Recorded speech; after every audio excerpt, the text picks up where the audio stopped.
Hello, everybody, and welcome into the Apples and Genos Fantasy Hockey Podcast. My name is Nate Gertniblank. I'm the creator of Apples and Genos, originator of the Zero G draft strategy, and in this podcast, Blake and I are going to give you all the best streamers and ad options for next week so you can start planning early. Let's get it.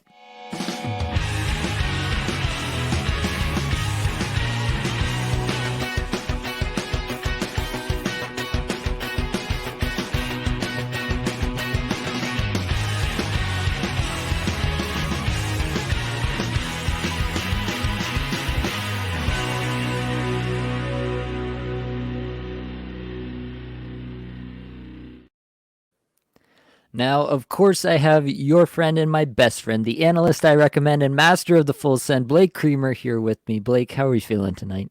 Oh, damn. Am I really the analyst you recommend? Would you recommend me if it wasn't you?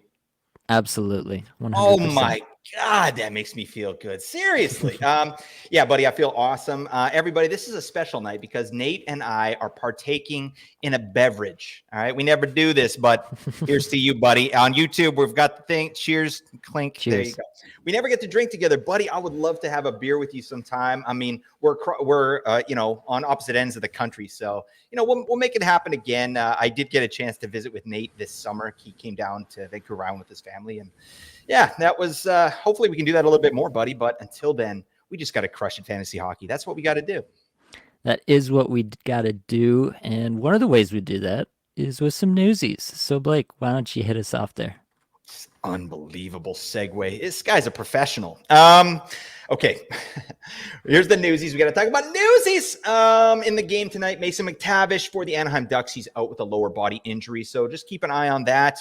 You've got those beauties, Sam Carrick and Ryan Strome, sticking on power play 1, and Jackson Lacombe. Who are these guys? Oh my God. But, that's your power play 1. They're in Anaheim, and they're actually doing pretty good. I think Strome has a goal tonight, if I'm not mistaken. So there you go. Anyways, that's what's going on with Anaheim. Keep an eye on McTavish moving forward here. How about this? Victor Arvidsson. See you at the party, Victor. Yes, we will see you at the party, Victor. All right.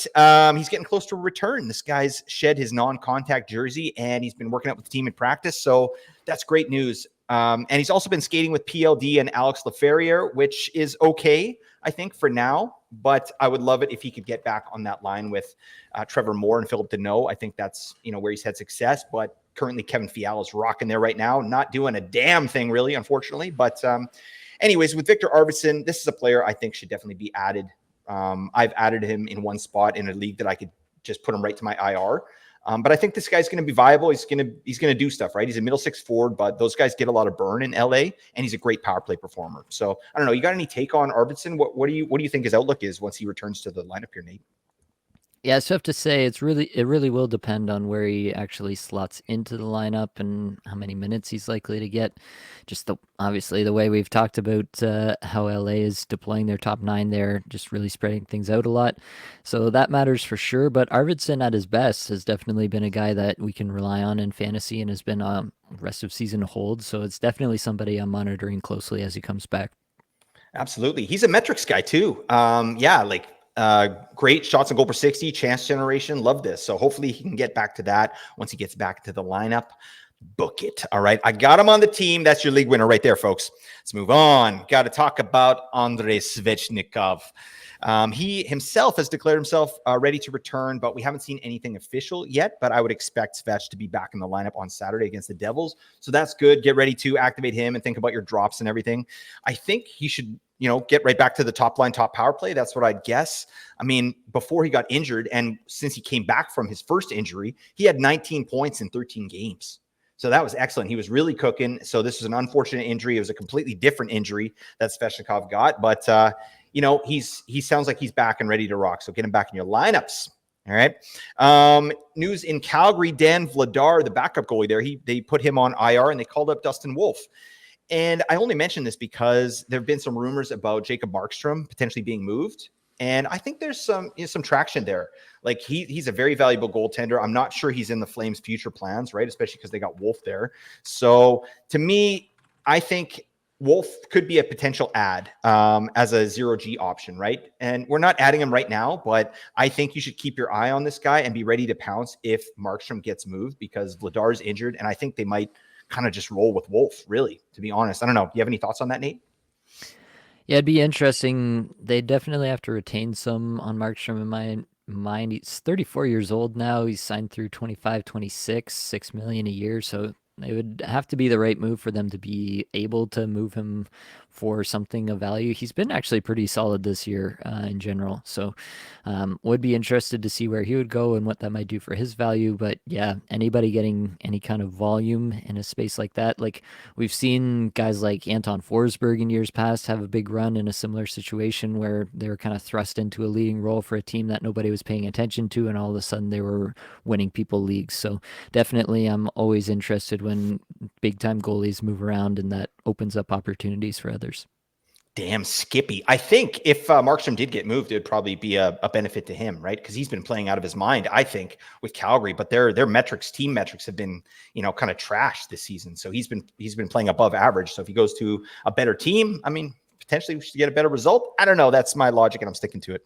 How about this, Nate? Alex Newhook is getting power play 1 in Montreal. What do you think about this? Yeah, Alex Newhook is not somebody who typically excites me in any way, shape, or form. Um, yeah, I mean, we saw what it did for Sean Monahan. It made him a marginally rosterable fantasy asset, and Alex Newhook, maybe it'll do the same, but I'm really not holding my breath there. Yeah, there you go. That Montreal power play, not the worst thing in the world though. And I was actually looking at, I think it was Fired Up Fantasy Hockey. He did a video, so shout out to him. But he was just talking about Nick Suzuki, our favorite here on Apples and Ginos. But this guy's already got 23 power play points in 50 games. That's pretty damn good. I mean, he could get over 30 there. He probably will get over 30. So, I mean, access to Suzuki, Caulfield, I mean, that's definitely going to boost Newhook's value, which was currently at the ground 0. All right. So that's where we're at with that. Let's move on. We got to talk about Auntie Ranta. Auntie Ranta, would you like a cookie, son? No, thank you, Auntie Ranta. I'm good. First off, Kochetkov was pulled in the game against Colorado while they were up, which was a really interesting move because he let a goal in from center. Sam Girard went bar down from center. It was ridiculous. So Ranta comes in, gets injured, and then Kochetkov comes back in and at least gets the dub. Thank you, because I needed that. He's on my team. But so Ranta is injured. I don't know what the situation is there. They've got Spencer Martin backing up now. And Seth Jarvis sounds like he's nursing a minor injury. He took a maintenance day with practice. So just keep an eye on that. On Yahoo, he's not even showing injured, so it might be nothing. But just keep an eye on Seth Jarvis. He might be nursing an injury there. Just keep an eye on it. Updates to come. Over to Ottawa, Jake Sanderson, the Sandman. He's doubtful to play this weekend, so we don't have to worry about that. It's still Thomas Chabot on power play 1 for some unknown reason. I don't know. We got Jacob Chychrun cooking on power play 2. Chychrun's an interesting piece, like maybe coming up to the trade deadline here. Do you think there's a chance that we see Jacob Chychrun on another team? Yeah, I mean, it feels like a piece they should be thinking about how they're going to keep long term and not move off of. But I mean, Ottawa has made some questionable decisions in the past regarding player personnel as well. So it wouldn't be either the most shocking if they did decide to move on. I mean, they've moved coaches, they've done a bunch of stuff already this year. So it wouldn't be the most shocking if they decided to make some substantial shakeups to player personnel as well. At some point, if the players can't figure it out, then you do sort of start to assign the blame to the players, and maybe some players do start to get moved, and the guy who just arrived might be the first guy to move back out. Maybe that's the way they look at it. I wouldn't be doing that, but you never really know with Ottawa, to be quite honest. You know what? We gotta write an email to Gary Bettman, just a strongly worded email, and then get a group of us fantasy analysts together and let us run one team. All right, and then just see what happens. You know what I mean? It can't be that hard, right, Nate? Are you with me on this? I'm with you. It sounds like Arizona might be up for some new ownership sometime soon, so maybe we could take over there. Dude, we could move down there. Arizona is amazing. All right. And Mullet Arena. Yes, please. All right. That's where I'm at. I wish that was my hometown. All right. That's a great place to play. I don't know where I'm going with this. Let's move on. We got to talk about the St. Louis Blues, Scott Perunovich and Justin Falk, both week to week with lower body injuries. So roll with Torrance Krug. this guy should probably be on a roster at this point. We've talked about him at points during this year as, having some value, but it's obviously tied to power play one, and there's no one else to replace him with at this point. So I think Krug is definitely viable at this point. He's put up some good numbers when he's been getting the minutes. So yeah, get him on your team if it makes sense. So there you go. Got to talk about Mikhail Sergachev real quick. This is some of the most brutal news I've seen this year in terms of a player. Like, how's that for bad luck? I mean, guy comes back from a long-term injury and then breaks his tibia and fibula in the first game back. Oh God, I really feel for this guy. He had like a pretty heart-wrenching update on Instagram as well. Just really raw. I can't imagine what that must be like. You work so hard to get back, and then you're out for the season again, maybe back for playoffs, but it's just such a grind for him to get back. So I don't know. There's no real fantasy implications here. We know what Tampa is like without Sergachev, but it just really sucks. Debbie Downer. Let's move on to Debbie Upper. All right. We're talking about Anton Forsberg. I don't know. This is not as up as I would like to go, but that's fine. Forsberg's been activated off the IR, and he's backing up Korpisalo on Saturday night. So just keep an eye on the Ottawa goaltenders, right? Ottawa has been playing better as of late, but I mean, it's we got to lower expectations here a little bit. I think the crease is up for grabs. Whoever starts playing well is going to take that crease in Ottawa. So Forsberg could be viable moving forward. And then lastly, I want to talk about Jamie Drysdale getting a look on the top power play there for the Flyers next game. Who the hell knows, right? Torts has really been kind of dinking us fantasy managers around only the way Torts can. So, but right now, Jamie Drysdale is getting that deployment. If he gets like over 20 minutes in power play one, this guy's definitely worth a look, even on a garbage power play team like the Flyers. I don't know, my 2 cents. You got any take on Drysdale there? Yeah, not too much. I do think he's worth rolling with as long as he keeps that. I do think he's the most offensively talented of the guys they've assembled there. I don't think that conversation is actually particularly close, but that probably means a lot more to me than it does to John Tortorella, as we've seen by his deployment of the forwards at various points throughout this season. So, yeah, I'm interested in Drysdale as long as he's on the power play one, but I would be very cautious about, really thinking that this is going to last for the rest of the season. Yep, absolutely. Buddy, talk to us about week 18 and the debacle that it is. It is a bit of a debacle. On Monday, we got 4 games. Tuesday, 11 games. Wednesday, 3 games. Thursday, 12 games. Friday, we only have 1 single game. Saturday, 13 games. And Sunday, 3 games. So it's one of those weeks, folks. We got super heavy nights, and we got super light nights, unfortunately. So your options are going to be limited. In total, we get 47 games played. So it's in general a light week overall. Not a ton of games being played, but we do have 2 teams that open the week with a Monday, Tuesday back-to-back. If you do end up having an open spot on the Tuesday, you could look at a New Jersey or a Seattle stream to get that Monday to Tuesday back-to-back. If you need the off nights early in the week, then there are a couple teams that give you Monday, Wednesday off nights to open the week. That would be Arizona and Minnesota.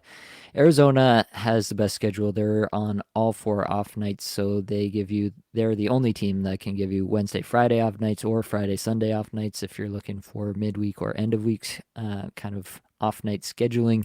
Arizona is going to be your only option there. So yeah, in general, it really is just a brutal streaming week. Arizona is going to be everybody's target. Off nights are completely at the utmost premium that they ever will be in a week like this. Yep. So you're going to have to really prioritize that to be able to get the most games played out of your lineup.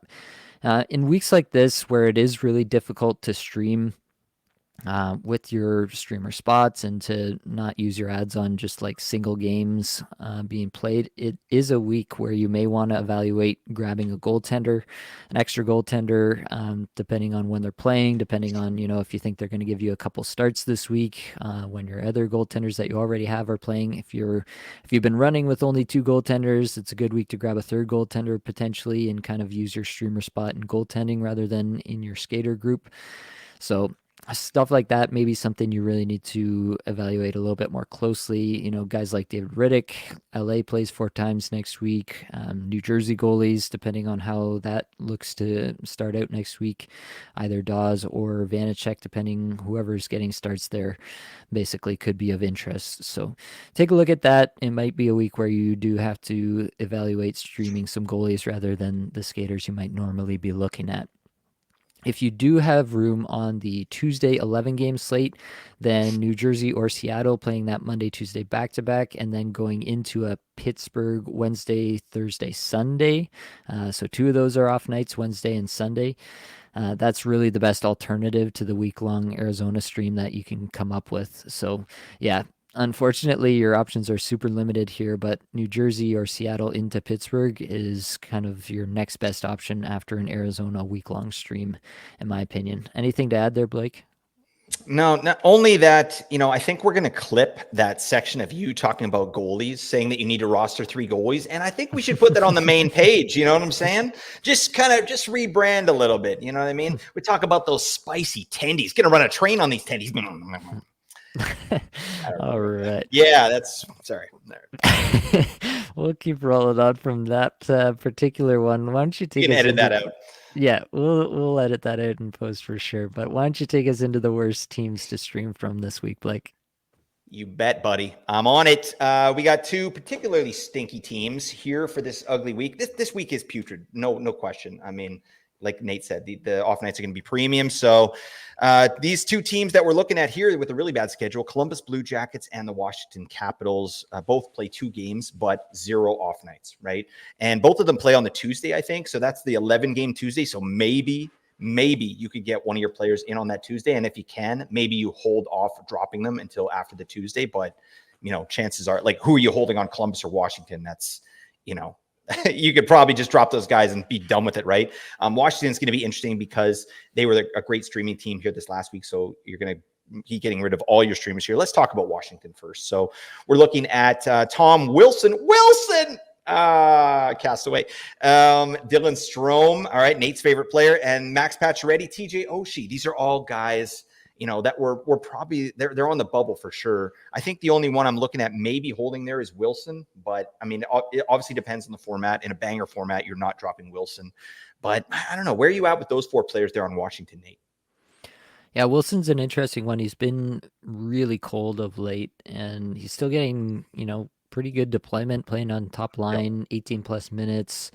Um, so that part's a little bit interesting, but the underlying metrics have not been good for the last little bit either. He started out really hot actually Yeah. earlier in the season. The underlying metrics look terrific, and then he's really cooled off the last, I don't know, definitely since Christmas, but I think going back even a little bit before that. So Wilson is somebody I'm considering dropping in points leagues. As you mentioned in Bangers Cats, you're probably hanging on just for the overall utility of the player. Dylan Strome is a tough one for me too. 26th in shots per 60 over the last 5 here. He's got 5 points in his last 5 games, averaging over 18 minutes a night. Line 1, power play 1, all of it that you like to see. Dylan Strome is doing it. So that one's a little bit tough for me. I do have Dylan Strome in a couple places myself, and I'm really struggling on what I'm going to do with him. I feel like I can probably drop him and then add him back if I need to. So he is probably going to end up being a drop for me in most places, but I also wouldn't blame you for hanging on to him just given how productive he's been over the last little bit. He's on a 55-point pace. Do you think he can hit that this season, Nate? I think that's about where he should live. The personal metrics, the IPP, the shooting percentage are probably a touch high there, but the on ice shooting percentage is probably a little bit low. It probably evens out to about the same. I think 55 points is probably a pretty solid estimate for him. But I mean, we talk about Ovechkin and him potentially getting going. If he's got a lot of exposure to Ovechkin, maybe Ovechkin makes Strome a little bit unsustainable for the rest of the season, and he could even surpass that number. That's possible too.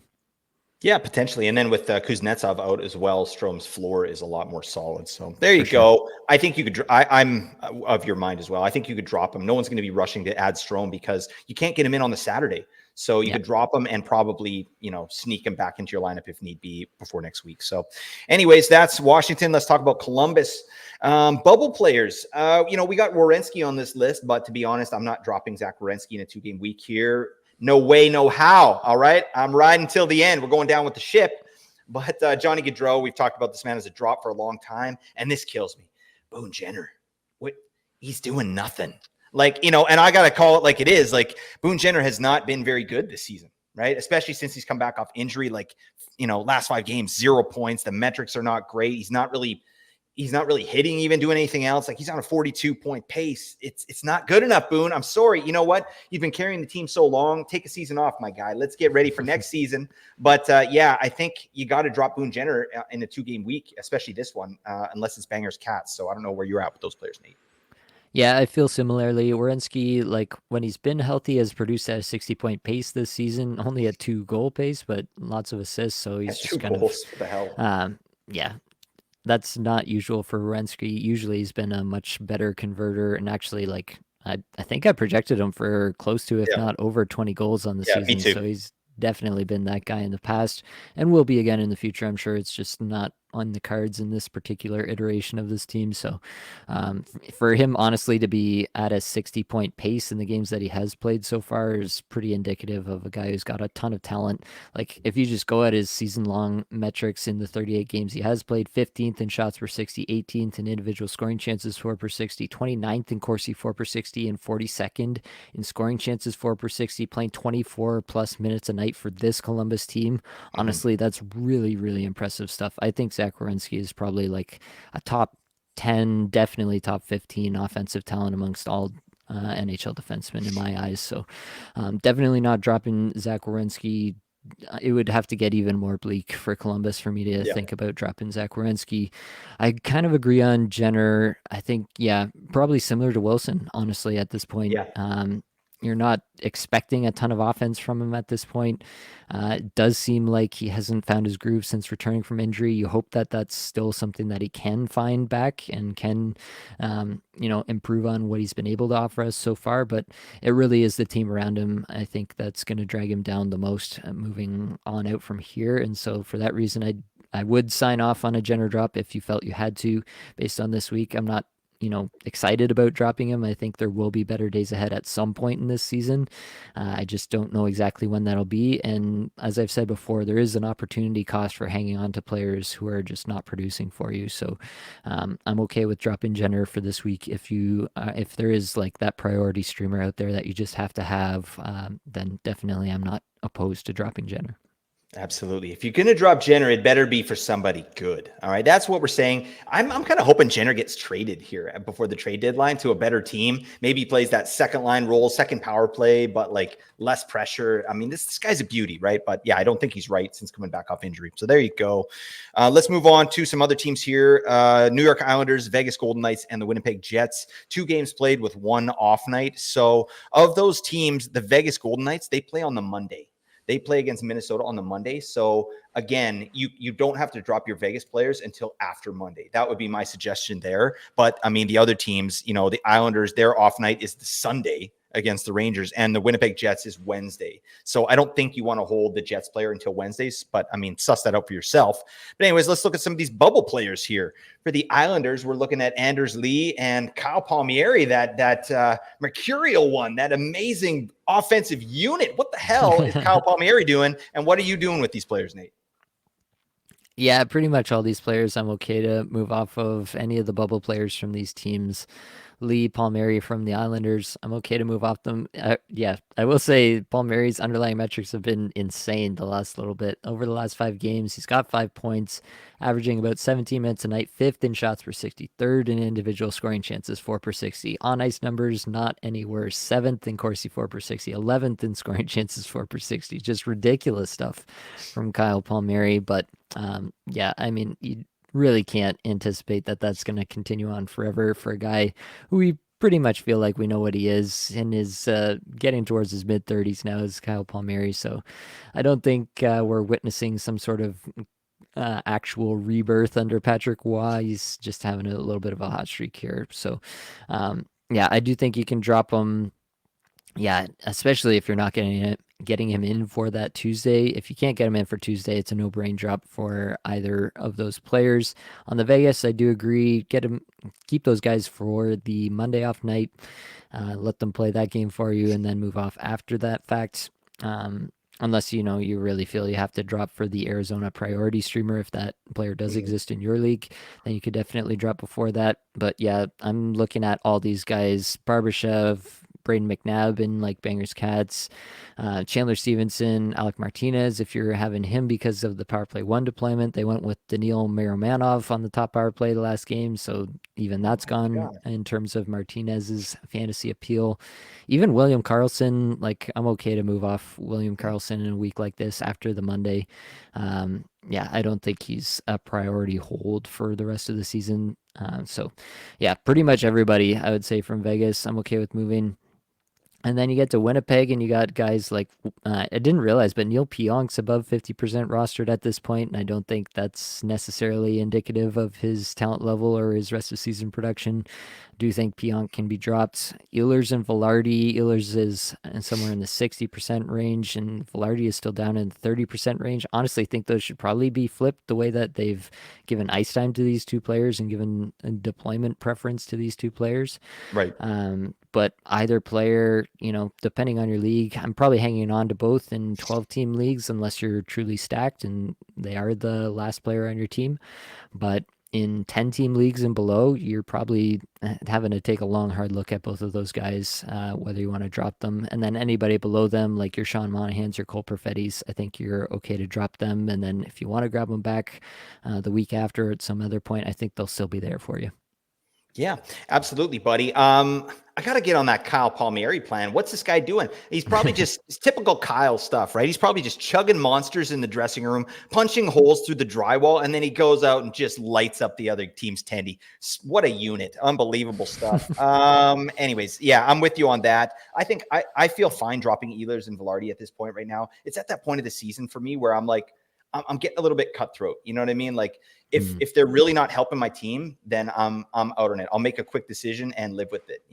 I don't think you're missing out on a ton with those players in particular. I mean, Ehlers is the one for me where I'm like, okay, because I actually saw a tweet recently. Rick Bonus was saying he was potentially going to swap Kyle Connor and Nikolai Ehlers just in their even strength deployment, like on their line. So Ehlers with Scheifele and I don't know who the other person is on that. I Velarde. follow. Oh, Velarde, right? Okay, so maybe that does some difference. But if Ehlers isn't getting power play one consistently, like I'm out. You know what I mean? And Velarde isn't really doing the thing either. So, anyways, with all that, let's move on. There are 14 teams that have 3 games with 0 off nights, and you'll have to check those teams out for yourself, right? They're going to be tough to roster. You got to take a look at the bubble players there, and those could be your potential drops too, especially on the Thursday and the Saturday. Those are going to be really tough nights. All right, let's move on to the best teams to stream or the creams, dreams, streams.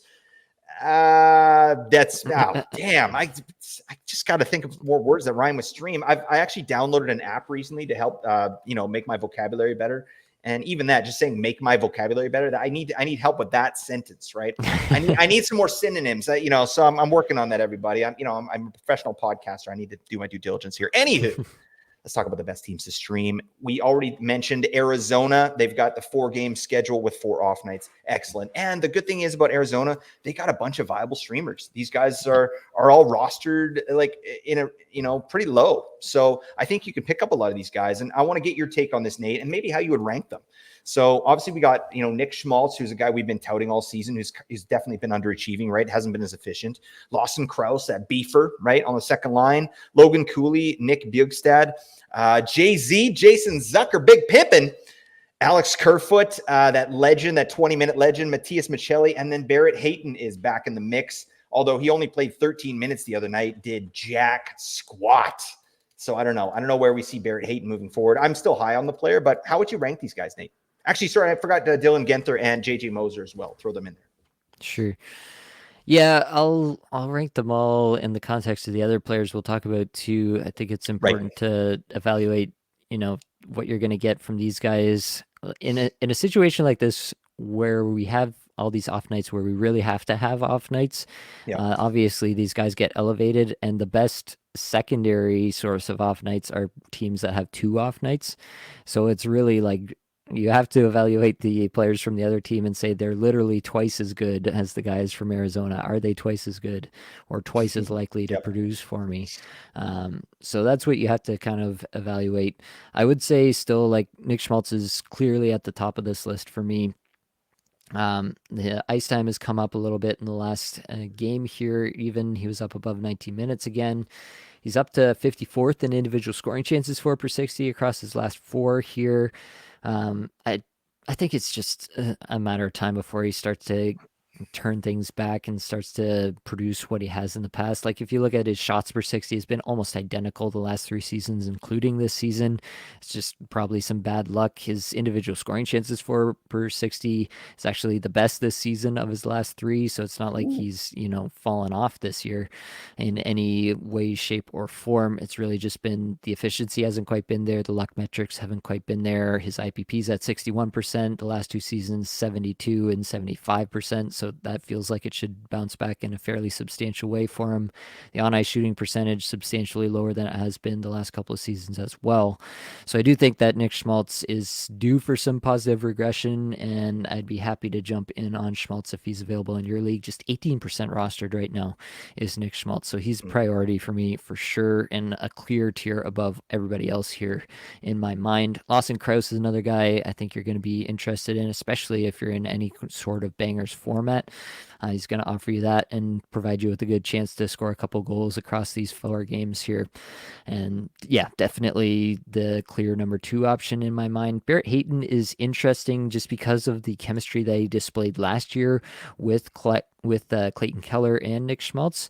And you have to feel like there's a pretty solid chance that as he works back from this injury, they got another game here on Saturday. I will be watching the lines from that game very closely to see if they change anything up, if they move Hayton up the lineup, if he produces anything. Any good signs for Barrett Hayton could really cause him to skyrocket up my rankings for sure as far as next week is concerned. So I do anticipate that at some point in the next week, Hayton will get a shot between Keller and Schmaltz on the top line and probably move up to the top power play as well. I'm kind of talking myself into Hayton as my second guy behind Schmaltz, actually, as we go through it here. But I do think that, yeah, I mean, they've got Jack McBain centering Keller at this point, and for however much we love Jack McBain on this podcast, I don't think he has the offensive upside of Barrett Hayton whatsoever. So, How dare you talking yang on McBain? I wasn't trying to, but an inadvertent shot fired there, I guess. Yeah, the rest of the guys, like the last power play one unit involved Jason Zucker and Dylan Genther, so those would be the other guys that I'd be looking at if they maintain that through Saturday's game. Then I would have some interest in them for next week as well. But it's not like those are two players I'm staring down, like in some of my leagues, right, for next week, where I'm like, okay, I really got to be prioritizing these Arizona guys. I've got some ads left this week that I might be using to look ahead for next week. But I still can't pull the trigger on Zucker or Genther because they still got this one more game here. And I do feel like that there's probably better than 50% chance that at least one of those guys comes off that top unit before next week. And so I've got to have some sort of assurance before I move in on a guy who very well could be skating, like line 3, power play 2 minutes in Arizona 10 next minutes. week. Yeah, exactly. So yeah, lots to be said here for sure. Watching the Saturday lines is going to be very crucial to see what we think these players' deployment is going to be for next week. But yeah, I guess the top guys for sure, Nick Schmaltz at the top, and then Barrett Hayton, assuming he does get a chance to move up the lineup, and then Lawson Krause as well would be the guys to watch for sure. Cool. Yeah. I'm low key stoked on some of these players. Like, if you can get Krause, Schmaltz, or Hayton, I think those are your top tiers to me. But yeah, I mean, if you did get Jason Zucker, not the worst thing in the world. Like he obviously, peripherally he's pretty good. So if you have any banger waiting, there's some options there. But yeah, some interesting stuff. I don't know. You should be able to get an Arizona player if you so choose. All right, let's move on. Let's talk about the next three teams here: Minnesota Wild, New York Rangers, and the Pittsburgh Penguins. They all play 3 games with 2 off nights. So that, again, those off nights are king, right? We talked about that. So, and Minnesota, they play the Monday, Wednesday. Arizona plays the Monday, Wednesday, and then New York's off nights are Monday, Sunday. So that becomes a little bit more challenging if you're, getting some Rangers in there. But Rangers did have a good schedule this last week here. So if you're holding a guy like Alex Lafreniere, or even Kako, or I don't know who else, Keandre Miller, you can hold them till Monday and then probably bounce them, right? If you want. But anyways, I do like Minnesota, though, because they do have that Monday, Wednesday. But let's look at some of the players available there. So we're looking at Ryan Hartman pretty much, and Marco Rossi, and then Marcus Johansson as well. You got to throw him in there. And then Jonas Brodin as well tonight had a goal and an assist. So, I mean, that's an outlier for sure, but the guy's still viable. Like, he's kind of that Matthias Ekholm mold. You know what I mean? He can chip in with the odd point, and, you know, he's going to give you some periffs that'll at least keep his floor reasonable. But I don't know. Hartman, Rossi, Brodin, Johansson, what are you doing with any of these players? Are you targeting any of them, Nate? For myself, I think that, yeah, really it's just Hartman if he keeps on the top line. I actually didn't check to see if Yeah, he I meant to stayed on say, the top line here yeah, he in the didn't. game. They loaded up. They did Joe Eriksson, Ek, Kaprasov, and Boldy on the top line, and they pulled out the dub. Boldy got a goal and assist. Cap got a goal and assist. Ek had an assist. So it was a nice little game. Yeah, that's of interest too, right? Because yeah, when they go Jeek, Boldy, Kaprizov on the top line, they get a W. And yeah, whenever things work out, then you Yep. feel like there's a pretty good chance that that continues into next week, right? So Yep. that's something to monitor for sure. Rossi playing with Zuccarello and Johansson makes Rossi at least a little bit interesting. That was actually the line that got the most 5v5 time I'm seeing here. So that has some interest. Hartman got all the way down with Foligno and Gaudreau, which is not a place you want to be in 2024 here. Almost said 2023. Still living in the past Yeah, here. me too. That was a good year. Yeah. But yeah, so that definitely changes some stuff up for their outlook for sure. The power play unit stayed unchanged. Zuccarello, Jeek, Boldy, Kaprizov, and then Faber running it from the back end. I agree that Brodin is really just, that's probably the best game of his season, a goal and an assist for fantasy purposes. Um, you could hope to run into a couple assists next week, but that would probably be your best case scenario from Brodin for next week. So not too excited there. I guess I would probably put Rossi ahead of Hartman now, just based on the latest deployment here. But Right. again, I'm not super excited about either of these guys moving forward from Minnesota. Yeah, and you should definitely roster the Zucchini Man and also the Lucchini Man. All right, Jake Lucchini, that fourth line center. He got a goal the other night, buddy. I love this. I love this narrative right here. I'm gonna, just keep hitting it until the wheels fall off. All right, Lucchini, Zucchini. You see the correlation here, folks. All right, they rhyme. That's really the only correlation. This is good. This is good content right here, Nate. All For right, sure. thank you. Let's move on to the New York Rangers. And like I said, they play the Monday off night. So hopefully you can hold on to some of these guys. You can potentially drop, or you can hold them all week and get the Sunday off night as well. But we're looking at Alexis Lafreniere, Blake Wheeler, Capo Caco, and Keandre Miller. Those are kind of that's your group that you're looking at here. Is there any of these players that you're interested in? Are we still in on Alex Lafreniere, Nate? Yeah, I mean, he had 5 shots in the game tonight. It's been a mainstay on the Panarin line. Anybody who's really getting exposure to Panarin the way he's been playing this year has to have some value for fantasy purposes. It's going to be muted. He's never going to get power play one outside of injury, is Lafreniere. But yeah, as long as he's got even strength exposure to Artemi Panarin, I'm going to have some interest. So I do think, I have Lafreniere in one spot, and I'm hanging on to him for this week. I'm not really thinking about moving off him. I've got other fish to fry in that regard. So I think he's probably a guy who's definitely worth the juice is worth the squeeze there for sure, in my opinion. Blake Wheeler's the one playing with Sabanjat and Kreider at even strength right now, so he's probably the next up that you're most interested in. Capo Caco has not been good this year. Yeah. He's never really taken off the way, obviously, that they hoped he would when they drafted him second overall, but this year in particular has not been his year, had injuries, and has not been good when he's played. So I'm not really interested in Caco. Miller is really just probably a bangers league guy at this point in my mind. He's going to run into a few points here and there because the Rangers can score, but realistically, this is a guy who's just going to provide you with a few peripheral stats and not much else. So if that's a value in your league, you can look that way, but he's definitely not a priority in my mind. Lafreniere is really the guy to be looking out for here in my mind. Yep, there you go. Capo Caco, man, this guy, like, he's not getting near the type of opportunity that he needs to really succeed, and his ice time is down this year. He's down 2 minutes. Like, he just doesn't look good. Like, we're looking at a bust here, I think, as long as he stays with the Rangers. I think, it probably behooved them to move this guy to another team that's actually going to give him some minutes. But yeah, rough stuff for Caco. Awesome name though. Let's move on. Pittsburgh, we're looking at Brian Rust. Raquel on a strange erotic journey from Milan to Minsk. And he's back again. Milan to Minsk to Pittsburgh. Why would you throw Pittsburgh in that mix? Just stay in Minsk. That's kind of a neat place. I don't even know where Minsk is. I think it's Russia, so maybe not the place to go right now. Anyways, Riley Smith as well is there. Rust and Riley Smith are both on power play 1 currently, while Evgeny Malkin is taking power play 2 for some reason. Can you question Mike Sullivan at this point? You just be like, okay, coach, whatever you say. Like, you've won some cups, you know what the hell you're doing. But I don't know, Malkin on the second power play. I don't know. Who do you like here of these 3 players, Nate? Yeah, I mean, Rust has to be the priority. Top line, top power play, playing 20 plus minutes a night at this point.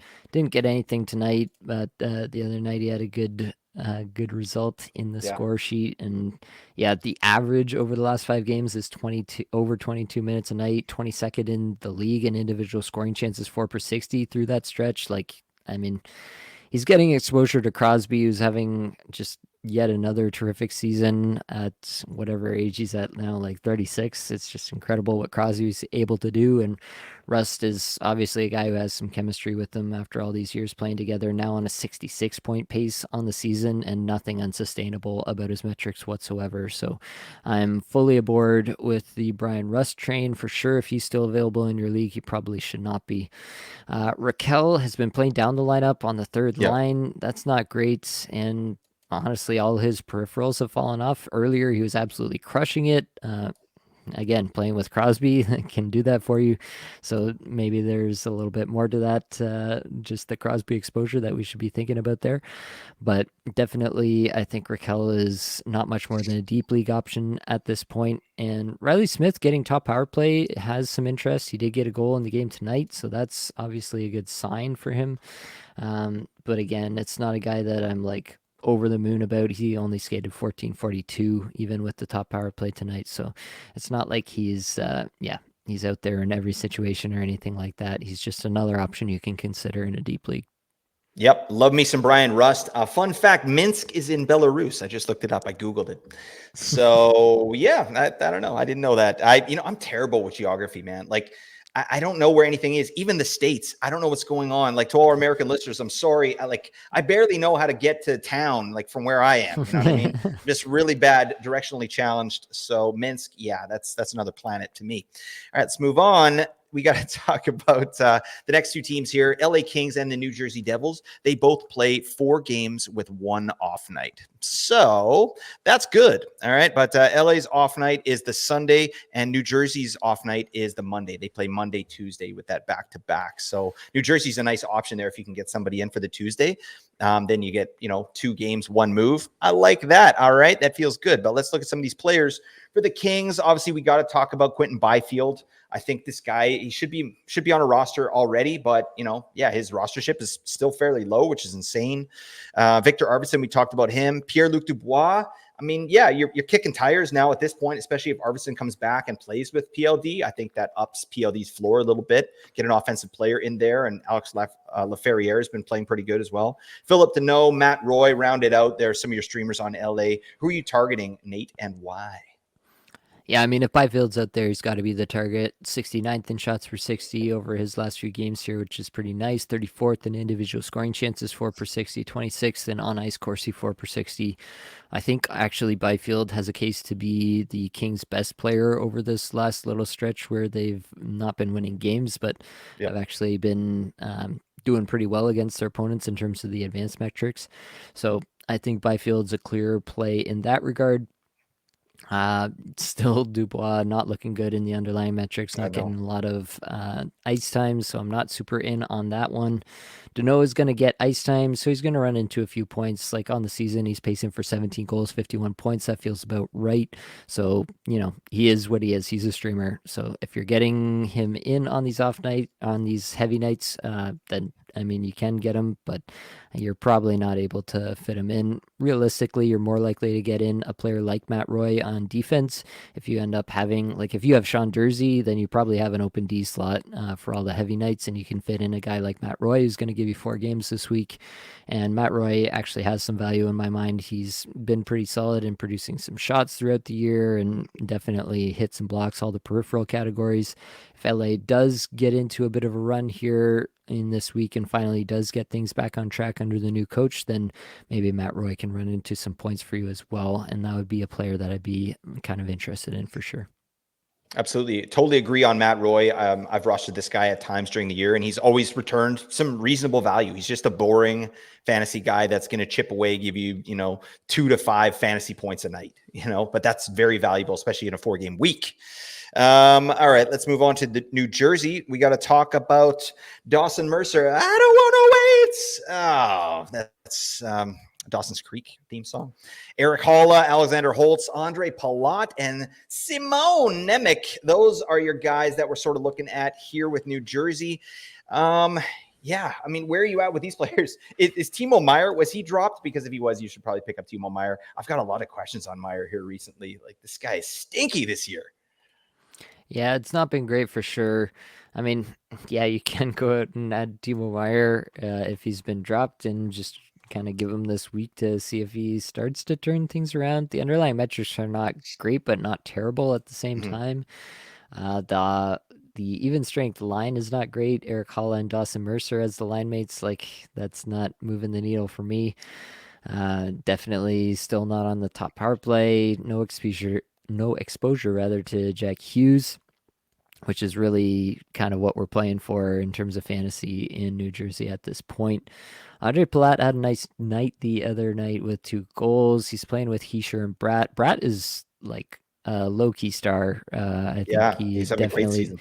does not get the love he deserves from the fantasy community in particular. I think that Andre Palat, as long as he's attached to that line with Heischer and Bratton, feels like he probably will stay there for a bit after having that good game. He'll have some relevance, but he's still not getting enough minutes for me to be super confident in making that call. Holtz, I mean, if he stays on a Jack Hughes line, sure, I could see myself getting interested in an Alex Holtz stream for a deep league. That could be of interest to me. Um, Eric Halla is just kind of a guy who's gonna, at the end of the year, you're gonna look up and he scored 45 points. You're gonna be like, yeah, that's Eric Halla. That's what he does. He generally plays middle 6 minutes and he ends up with 40 to 45 points at the end of the year. So he's just that guy who you can stream if everybody else is gone. Dawson Mercer has had an up and down year, mostly down. The underlying metrics have been pretty terrible all year and have not really been much better lately. So I'm overall still pretty out on Dawson Mercer, to be quite honest. I made him streamer of the week 1 week against you, and it did not go well for me. And so I'm kind of a little bit gun shy on Dawson Mercer in that regard as well, Blake. So that might be coloring my opinion of him. But yeah, I mean, honestly, I don't even know how to rank these guys at the end of all Yeah. that. Like I They're all guess the I would. same, aren't they? They're kind of similar. They feel very similar for different reasons. Yeah, I guess you could try to stay hot with Andre Palat with just the amount of points that he's been able to put up as of late. Maybe you want to stay in the flames there, but yeah, none of these guys really making me too excited for sure. Yeah. I'm with you on that. I think if I had to go, yeah, probably Mercer, Palat, or switch that. Yeah, Palat, Mercer. Those are the two that I'm low key interested in, and then everything else is kind of like, well, everybody else is gone, so I better pick up one of these studs. But yeah, it's not looking good. Let's move on to the last section here of good teams. There are a bunch of teams that play 3 games with 1 off night. Well, I'm going to list the teams, and then Nate, I'll get you to name a player from each team that you're looking at there. How about we do that? All right. So we're looking at the Calgary Flames, Carolina Hurricanes, the Colorado Avalanche, Florida Panthers, Philadelphia Flyers, San Jose Sharks, and the Seattle Kraken. All right. Now, there's only one correct answer for you for the Calgary Flames. Who are you picking up, Nate? It's got to be Big Kuzi, right? Big Like, Cousy. Yeah. Oh, my God. He's back. It's absolutely back. First in the league in individual scoring chances 4 per 60 Never a doubt. over the last 5 games here. So shout out to Big Kuzi. Absolutely love to see it. Yeah, he's got a Monday off night and then Thursday, Saturday heavy nights. So not too exciting in the back half of the week. But if you've got Kuzi already, then definitely hang on for the Monday, in my opinion. Yeah, absolutely. I like that. Carolina, what could you do with Carolina? Nothing could be finer. Yeah, nothing too crazy, but I mean, Teuvo Teravainen has 9 points in his last five. I'm just going to try to stay in the Flames there. I'll roll with Teravainen. Yeah, absolutely. What do you see with Svechnikov coming back? What do you see Teravainen? What's his role if Svech comes back? Yeah, honestly, it's tough to say because they do switch this stuff around so much, and a lot of their wingers play both sides and do all of that. So there's a lot of optionality through the lineup. But Teravainen has actually he's overperformed this year for sure in terms of the underlying metrics. But I mean, he's on a 26 goal, 56 point pace, and I feel like he's the guy that they're gonna keep up there. Like even if he's bumped off the top power play unit, he probably stays on the top line with Aho, and he'll still have relevance that way. See, I could see it going the other way. I could see them bump Teravainen off the top line, but keep him on the top power play and maybe boot the bunt cake. Get him the hell out of my sight. But I don't know. That's what I'm hoping happens. If Teravainen stays on power play one, this guy's looking good because he's a great power play performer. So, anyways, that's my 2 cents on that. Move on to Colorado. Who are you picking up, Nate? Who's Yeah, your it's got to be. Huckleberry? It's got to be Arturi Lehkonen. We talked some back and forth on this. Yeah, Lehkonen now taking over line one, power play one as of the last game. So you got to just stay with whoever's getting that deployment in Colorado. We've talked about this a few times, but Bednar definitely does move things around throughout the season. And Lehkonen's the guy there right now. And so Lehkonen is the guy to roster right now. Beautiful. Florida Panthers. What say you?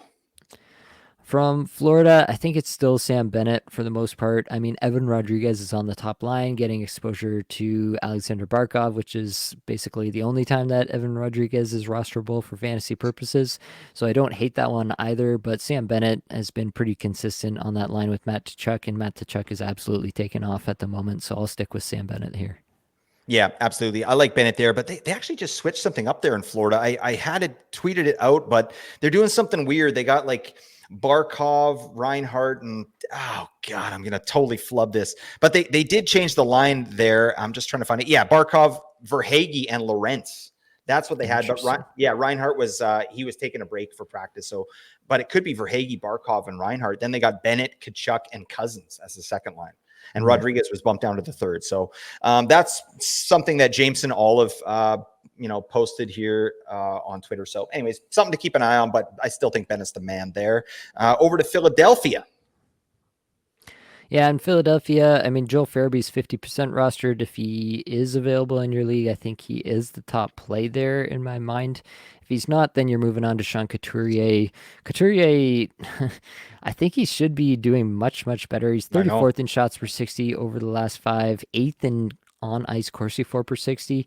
I think he should have way more points this year than he's been able to garner so far, just shooting 7.1%, 50% IPP, 10.2% on ice shooting percentage. I think he deserves a lot better than what he's got so far. I do think that there's some good games coming for Sean Couturier in the near future. So if Farabee's rostered, then Couturier is the clear ad in my mind. Yep, agree with that. And then San Jose, it's really between Thomas the Turtle Hurdle and Logan Couture. So which way are you going there?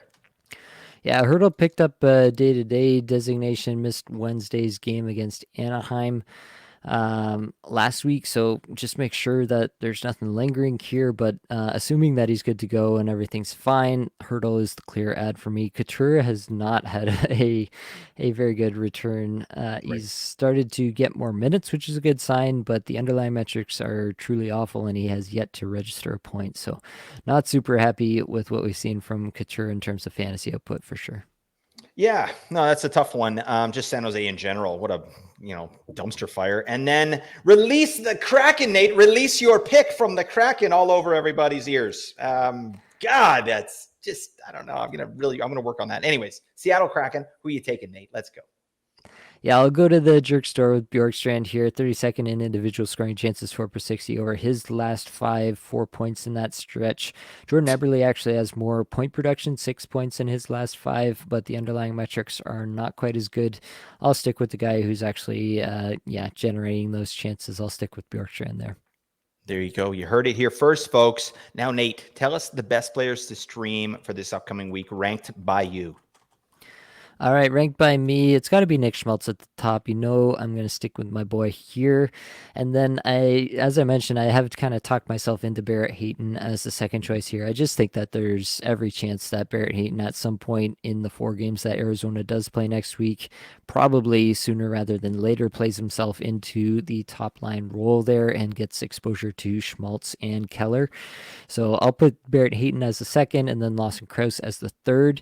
Then Brian Rust, even though, you're probably only getting 2 games played out of Brian Rust with the 2 off nights that Pittsburgh has next week, I think he's probably your fourth player here, to be quite honest with you. I'd take him over Jason Zucker. I'd take him over Dylan Genther as the 2 guys currently on the top power play unit, or whoever else, honestly, that Arizona graduates to that top power play unit. If they put anybody else there, I'd still take Rust over those guys, even if you only get him in for 2 games. I think he's just as likely to score more points in those 2 games than any of these other Arizona guys are across their 4. So I'd take Rust at 4, followed by Zucker and Genther at the moment, just because they are the power play 1 guys. You can put whoever here after the next game if they do change up those units. Matias Michelli, the shots have really fallen off here for Michelli, but he is still a guy who can run into a bunch of assists at any given time. And so I do think he has some upside for a 1 week stream in that regard. And then I'll go to Alexis Lafreniere, who we mentioned, the case for him playing with Panarin there for the Rangers.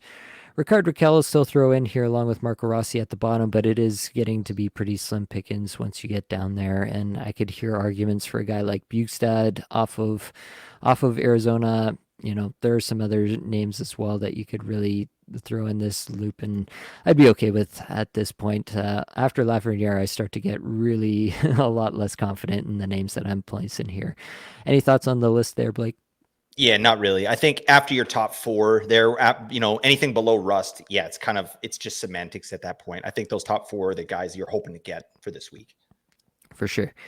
All right, let's move on to hits and blocks. So for hits, I'm kind of assuming here, just the way that I've ranked them out here, that if they're defensemen, that you can actually fit them in for the 4 games played, even if they are on the heavy nights. And for that reason, I've got Andreas Englund from LA at the top here. If you can fit him in for all 4 games, Englund is a big-time hitter, and he will provide you with a ton of hits. Lawson Krause, Matt Dumba, Jack McBain, Liam O'Brien, all these guys from Arizona hit, and so they are definitely really solid streaming options from Arizona if you need the off nights.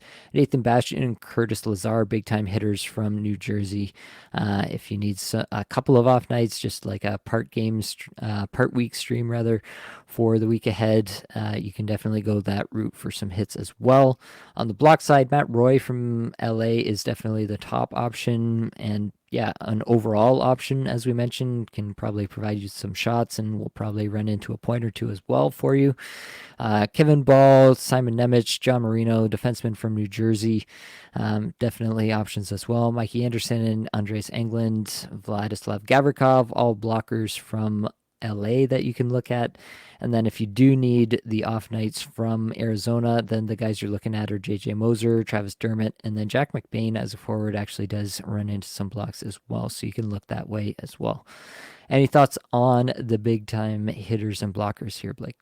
If you want hitters and blockers, you go get yourself some prime rib beef, Jack McBain. For sure. All right. So let's talk about some players that we can add for the rest of the season. At this point in the season, like we're past the All-Star break now, things are getting a little bit more condensed, I will say, because the players that are in it for the long haul, the players that are going for the championship this year in your league, those managers have all kind of dialed in, and a lot of the players that should be rostered are being rostered in your active leagues at this point. But honestly, there are still some players out there in a lot of leagues that I do think should be rostered. Troy Terry's still under 50% rostered. That's a travesty, in my opinion. Troy Terry could very well score a point per game for the rest of the season and wouldn't surprise me, even given the state of the Anaheim Ducks at this point. Nick Schmaltz, as I mentioned, I do think he's going to get going. He's had some bad luck metrics to this point. I do think, Barrett Hayton coming back can only help Nick Schmaltz as well. So I like Nick Schmaltz here as a good option. Quentin Byfield, talked about him as actually driving a lot of play for LA as of late. So he's got to be at the top of the list here. That's definitely like a top tier in my mind. Terry, Schmaltz, Byfield, definitely guys that should be rostered moving forward. Thomas Hurdle, I do think, is going to be there when all is said and done at the end of the season as a guy you're just never going to be sad was on your team for the full season. He's going to definitely have some cold streaks and some hot streaks along the way, given the state of the San Jose franchise, but he's going to provide you with some points at the end of it all. Brian Rust makes the list as the fifth option here. Yeah, it's going to take some really good work from either Riley Smith or Ricard Raquel to unseat him at this point, and Rust is pulling away from the pack in that group in my mind right now. Gabriel Velarde has been higher on this list, but he's actually had a really tough go of it as of late. The underlying metrics have fallen off in a big way, and so it wouldn't shock me if he does get moved down the lineup off the top power play unit in the next little bit. So I'm just kind of baking that in a little bit as of right now. I still think that he's valuable just because of that line one power play usage, but I'm growing less and less confident that he's going to hang on to it just because he hasn't been playing super well, no points, and the underlying metrics not reflecting very well on him either. Boone Jenner, Arturi Lehkonen rounding out the top group here for me. Jenner obviously just locked into top deployment. There's no way that he's not going to get a ton of minutes for the rest of the season. So you kind of feel like you can safely assume that at some point he's going to figure it out a little bit and get some points back up on the board, get some shots up once again. Lehkonen on that top line, top power play as of right now. Terrific streamer.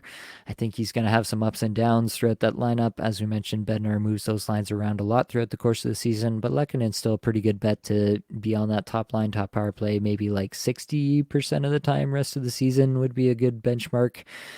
So I do think he'll have some staying power there.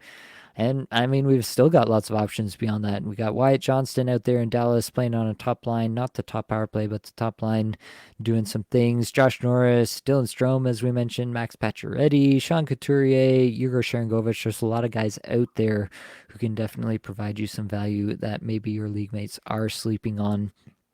Who in this list do you like, Blake? Is there anybody that I've ranked highly here that you disagree with?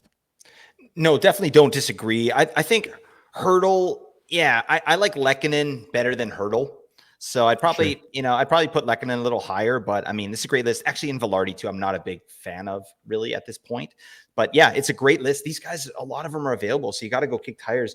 I do love, I like Arvidsson and I like Lehkonen. Those are two guys that Yeah, I'm targeting, and Hayton too. Those guys, and I know you'll talk about them in a second, but those are guys that I think are sneaky and they're out there, and people might be sleeping on them. fair enough. So sub 20% rostered, give you a couple options here. Nick Schmaltz is under 20% rostered, so definitely that's my top pick there. But Max Pacioretty is down to 18% as well. Might not be the greatest week to pick him up given Washington's 2-game schedule this week, but Max Pacioretty has had some really solid underlying metrics. Seems like he's been able to generate shots even after coming off back-to-back Achilles injuries. Yeah. So I am still relatively in on Max Pacioretty, especially if the cost to acquire is just an ad here or there. Sub 10% rostered. I've got three names here actually. Juraj Slakowski from Montreal at 7%, Barrett Hayton at 4%, and Fabian Zetterlund at 2%. Of these three, I think they all share a very strong similarity in that they're all players from teams that are not performing very well, all players from teams that fantasy managers are discounting at this point in the season and are really not paying a lot of attention to. And inevitably, every season we get a late season streamer who turns into a rest of season hold and actually produces at like a point per game pace. I honestly feel pretty confident that one of these three will be close to, if not exactly, that guy who produces at, maybe like maybe call it a 70-point pace for the rest of the season. I feel like pretty confident that one of these three will be that guy for the rest of the season. I'm not obviously Ooh. much less confident in picking exactly which one of them will be that guy, but all three of these guys have the runway to, see potentially like even 20 minutes a game for the rest of the season. And if that happens, if they get on a hot streak, there's a lot that could happen to make these guys super fantasy relevant. And so I do have some love for these guys at the moment. Any thoughts on the lower rostered players, Blake? Yeah, just it's funny. Ever since Mark Barber brought up Slavkovsky, now I've heard about him from so many other people. So shout out to Mark Barber, 8 at 18 Skaters on Twitter. This guy's ahead of the curve. So I don't know. I'm looking at that player now. I mean, obviously the metrics are stinky, but like you said, there's runway there, and they're really not playing for anything. So they could throw this guy out there for 20 minutes, no problem. For sure. Let's move on to defense. This is rough for sure. There's no two ways about it. Matthias Ekholm, Colton Parayko with the injuries to the St. Louis Defense Corps makes the list. Torrey Krug also very interesting if he's going to get a ton of time on ice and power play time. Cam Fowler has a goal and assist tonight in the game against Edmonton, so he's having a night. And then Jamie Drysdale, who we mentioned, getting a look on the top power play. So all five of these guys have some interest from me, but definitely this is the time of the season where it becomes very, very difficult to find anything of value in terms of defensemen on the waiver wire. And this is why I like to be in a spot where I'm feeling pretty comfortable with my defensemen that I do have by this point in the season. Sub 20% rostered. I'll throw Matt Roy in here. Obviously, a good week to pick him up if you do need a defenseman with the 4 games played this week. Sub 10% rostered. I want to throw out Simon Nemec as a potential add here. I think that Simon Nemec is actually a pretty good player, Mhm. all things told. And yeah, the Devils have kind of been up and down. Hughes has been in and out of the lineup, which has definitely had a big effect on the Devils overall. It does seem like they're a pretty different team whenever Jack Hughes is not around. Um, but overall, I do kind of believe in the player, and I think it's as likely as not that Simon Nemec actually has a really strong end to this season. So I am kind of in on that player for sure. Any thoughts on these guys here, Blake? No notes. I'd love it if they called Zellweger back up to the big club here. That'd be nice. But yeah, nothing blowing the doors down. That's for dang sure. For sure. Let's finish off with the goalies then. We still got UPL under 50% rostered at 47%. Sam Urson, who had a couple of really solid starts this week, 40% rostered. And then Sam Montembeault from Montreal, starting to take over that net a little bit and steal some games for them, quite honestly. He's been actually quite good this season and end of last season. He was quite good as well. It seems like he's actually developing into a decent little piece for Montreal moving forward. So Montembeault makes the list for sure. Sub 25% rostered, with the 4 game schedule next week. I don't mind David Rittich at 19%. I do think the Kings, I think they're just too talented up and down the lineup to stay this bad forever. With the new coach, some time to figure things out, maybe they just needed a recalibration of sorts, and they'll get back to at least a decent pace here. And David Riddick could be a big time contributor to that, or at least a beneficiary of that. Any thoughts on goalies here, Blake? Anybody I missed? No, all viable attendees.